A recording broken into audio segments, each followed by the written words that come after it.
In 1962, Stanley Milgram shocked the world with his study on obedience. To test his theories, he invented an electronic box that would become a window into human cruelty.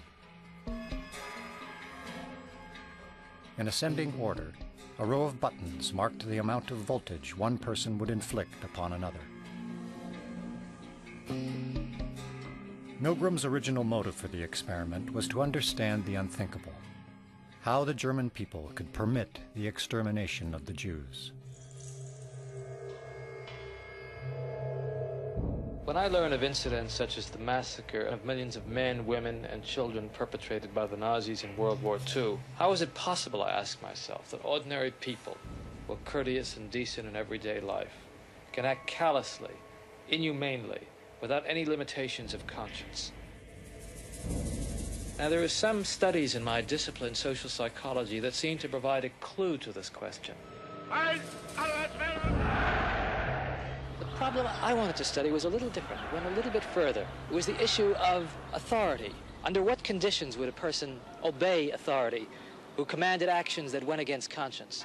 These are exactly the questions that I wanted to investigate at Yale University. It is May 1962. An experiment is being conducted in the Elegant Interaction Laboratory at Yale University. The subjects are 40 males between the ages of 20 and 50 residing in the greater New Haven area. Psychologists have developed several theories to explain how people learn. One theory is that people learn things correctly whenever they get punished for making a mistake. 40 years later, Milgram's infamous experiment, obedience, is still taught in classrooms around the world. Would you open those and tell me which of you is which, please?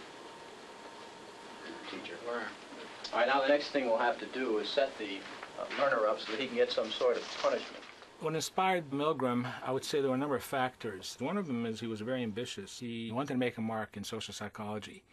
And he wanted, as he wrote to one friend, he wanted to come up with the boldest experiment that he could think of.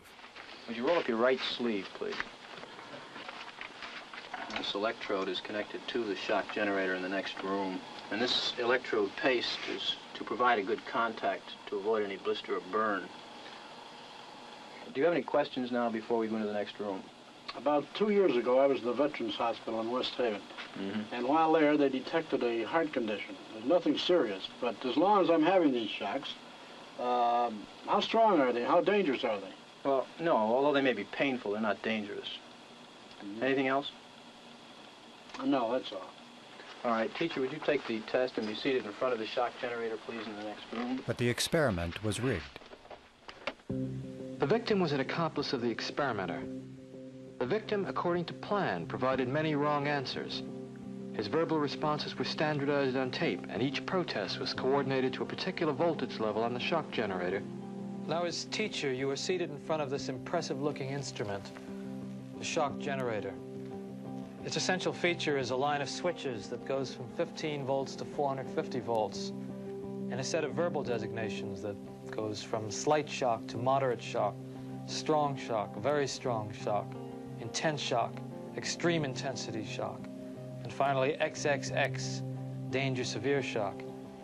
Your job, the experimenter explains to you, is to teach the learner a simple word pair test. If he gets each answer correctly, fine, you move on to the next pair. But if he makes a mistake, you are instructed to give him an electric shock, starting with 15 volts. And you increase the shock 1 step on each error. Incorrect. You'll now get a shock of 105 volts. Hard hit. Just how far can you go in this thing? As far as is necessary. What do you mean, as far as is necessary? To complete the test.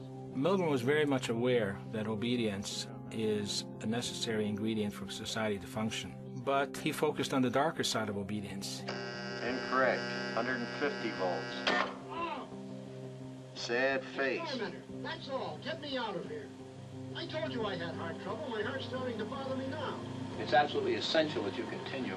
You got no other choice, teacher. Oh, I have a lot of choices. My number one choice is that I wouldn't go on if I thought he was being harmed.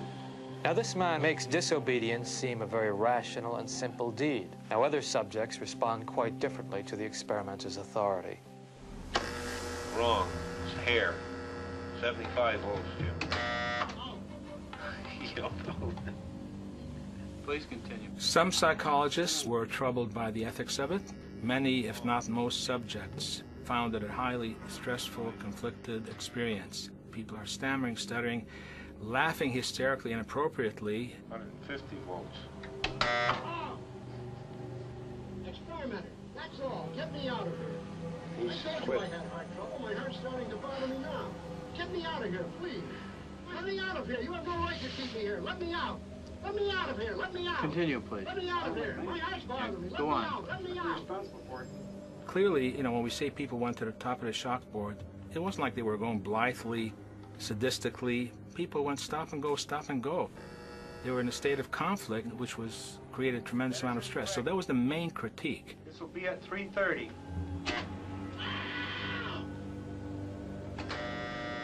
As his voice began to show increasing frustration, so did I. And I was really in a state of real conflict and agitation. One of Stanley Milgram's basic contributions was that you don't ask people what they would do given this hypothetical situation. You put them in the situation. Wrong. I'm up to 180 volts. Please continue, teacher. 180 volts. I can't stand the pain. Let me out of here. Can't stand it. I'm not going to kill that man today. According to Milgram, one of the things that's a prerequisite for carrying out acts that are evil is to shed responsibility from your shoulders and hand it over to the person in charge. I mean, who's going to take the responsibility if anything happens to that gentleman? I'm responsible for anything that happens here. Continue, please. All right, next one, slow. He didn't hold any gun to anybody's head. Just the fact that he conveyed a sense of authority. Roughly 60-65% of the people went all the way to the top of the shock board. 450 volts. That's it. Now continue using the last switch on the board, please. The 450 switch for each wrong answer. Continue, please. I'm not getting no answer. Don't the man's health mean anything? Whether the learner likes it or not, we But must... he might be dead in there. Milgram made the point, I think very effectively, that the Nazis weren't all a bunch of psychopaths at Belsen and Dachau, that you could staff a death camp from the middle class in New Haven. Well, who was actually pushing the switch? I was. But he kept insisting. I told him no, but he said, "It got to keep going."